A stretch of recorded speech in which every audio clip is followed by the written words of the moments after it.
પરિવારને નમસ્કાર। આજે ફરી એકવાર તમારી પાસે પત્તાની ગેમ લઈને આવ્યો છું। 52 પત્તા છે મારી પાસે।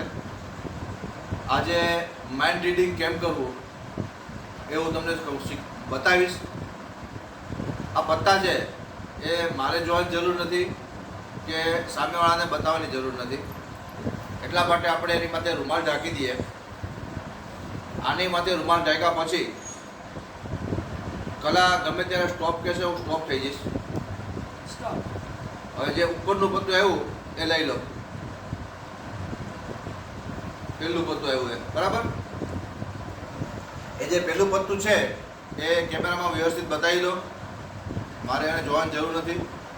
હવે તમારા રૂમાલ સાથે અંદર મૂકવું છે કે પત્તાની કેટ હાથમાં લઈ લેવી છે? જો આ પત્તાની કેટ હાથમાં આપી દો, કોઈ જરૂર નથી મને, અને એને ગમે ત્યાં મૂકી અને એને ચીપી નાખો, મતલબ હા સફળ કરી દો, જે રીતે કરવું એ રીતે।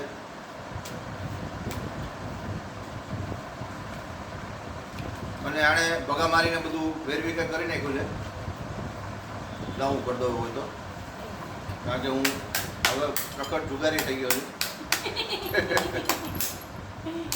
હવે ફક્ત કરવાનું છે એવું કે તમે અહીંયા હાથ મૂકી રાખો અને મારી સામે થોડી વાર જુઓ અને પત્તા વિશે વિચારો કે કયું પત્તું હતું।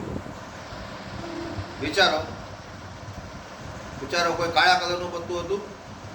હા। ફૂલીનો પંજો? હા। Thank you.